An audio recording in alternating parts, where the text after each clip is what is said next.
Madhya Pradesh high court की Indore bench ने सुनाया ऐतिहासिक फैसला। राष्ट्रीय स्वयंसेवक संघ में पिछले 5 दशकों से केंद्रीय कर्मचारियों की सेवा देने पर लगे प्रतिबंध को हटाने के लिए माननीय न्यायालय द्वारा एक ऐतिहासिक फैसला सुनाया गया। वहीं माननीय न्यायालय के द्वारा 15 दिवस के अंदर केंद्र सरकार को आदेश के पालन हेतु निर्देश दिए गए हैं, जिसको लेकर आरएसएस की याचिकाकर्ता पुरुषोत्तम गुप्ता ने प्रेस वार्ता कर कोर्ट के फैसले की सराहना की और मीडिया से तमाम बिंदुओं पर चर्चा की। ने अपने आदेश में ये भी माना है कि इस तरह के कार्यालयीन आदेश जो 1966, 1970 और 1980 में जारी किए गए थे उस समय की सरकारों द्वारा, इस तरह के कार्यालयीन आदेशों द्वारा संविधान में दिए गए मौलिक अधिकारों का हनन, न तो किसी निजी व्यक्ति का मौलिक अधिकारों का हनन होना चाहिए और न कि किसी संस्थान का होना चाहिए। उन्होंने अपने आदेश में ये भी लिखा है कि ये दुख का विषय है कि पिछले 5 दशक का समय लग गया राष्ट्रीय स्वयंसेवक संघ की कार्यप्रणाली को समझने में, जो राष्ट्र देश में विश्व पटल पर अपना काम कर रही है।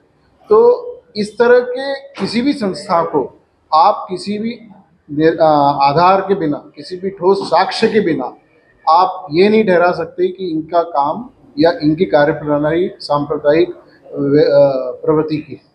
तो कोर्ट का ये ऐतिहासिक फैसला है।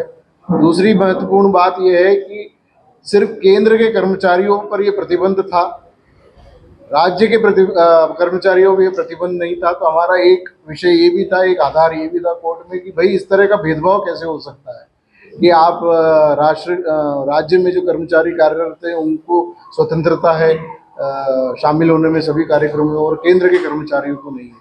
तो कोर्ट ने इसका भी संज्ञान लिया है अपने फैसले में। और बहुत महत्वपूर्ण बात है कि कोर्ट ने अपने अंतिम चरण का आदेश के अंतिम चरण में department of personal and training और गृह मंत्रालय को ये निर्देश दिए हैं कि 15 दिन के भीतर वो अपने पोर्टल वेबसाइट में 9 जुलाई का जो उनका नोटिफिकेशन है, जिससे उन्होंने ये राष्ट्रीय स्वयंसेवक संघ को जो सूची थी, आपत्तिजनक सूची थी, उसमें से हटाया गया है, उस आदेश की प्रतिलिपि उसमें प्रकाशित करें ताकि सभी जन जन को उसका ज्ञात हो। और दूसरा निर्देश ये दिया गया है, केंद्र सरकार के जितने भी कार्यालय हैं उनको आप 15 दिवस के भीतर इसकी सूचना दें ताकि सभी अधिकारियों को, सभी डिपार्टमेंट को इस आदेश की सूचना हो। सांप्रदायिक संगठन उन्होंने करा था।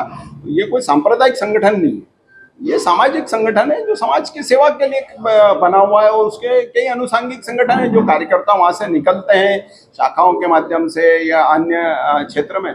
वो जो उसकी इच्छा होती है वो शिक्षा में जाता है, कोई सेवा में जाता है, कोई राजनीति में जाता है, कोई सेवा प्रकल्प चलाता है, कोई अस्पताल चलाता है। तो कार्यकर्ता निकलते हैं और सेवाएं अपनी देते हैं। हाईकोर्ट ने इसमें कोई टिप्पणी की है क्या सांप्रदायिक होने के नाते? नहीं, कोई टिप्पणी नहीं। सांप्रदायिक संगठन ही नहीं है। तो राजनीतिक लोग आरएसएस को लगातार टारगेट करते हैं, उनके मुद्दे खराब। हाँ, ये वास्तव में सभी जो संगठन ऐसे राजनीतिक संगठन है कि जो संघ पर बार बार प्रतिबंध, संघ को अलापते रहते हैं, बीजेपी के साथ जोड़ते हैं या और कोई संगठन के साथ जोड़ते हैं, राजनीतिक संगठन के साथ, वो वास्तव में गलत था। एक्चुअल में संघ अपना एक काम करता है, उसको राजनीतिक देखना गलत है और राजनीति से जोड़ना भी नहीं चाहिए। उन्होंने जोड़ा, वास्तव में गलती कर रहे हैं वो, क्योंकि संघ को बिगर समझे और बिगर जाए ये समझ में नहीं आता। वास्तव में राजनीतिक संगठनों को अगर संघ में जाएंगे तो उनको समझ में आएगा कि ये किस प्रकार का कार्य करता है। पिछले 10 साल से आपके अनुकूल सरकार है, क्या उनके भी ध्यान में नहीं आया कि सामने कि आपको कोर्ट की शरण लेनी पड़ी? अब ये तो सरकार को था, वो सरकार भी जवाब नहीं दे पाई। 10 सालों में सरकार थी। अब ये तो सरकार के ऊपर है, सरकारें आती रहती है, बदलती रहती है, कौन सी फेवर की कौन से अनफेवर की, इसका तो मेरे को वो नहीं है। चूँकि मैं तो कर्मचारी हूँ और सेवा करना चाहता था, इसलिए मैंने सभी कर्मचारी, हम जो थे कई संगठन में, यूनियनों में भाग लिया। तो जब बात चलती थी कि भाई सभी कर्मचारी को 7 साल की सजा है, तो आखिर क्या है ऐसा कि राष्ट्र के निर्माण में, सेवा में, आपदा में काम क्यों नहीं कर सकता एक सरकारी कर्मचारी?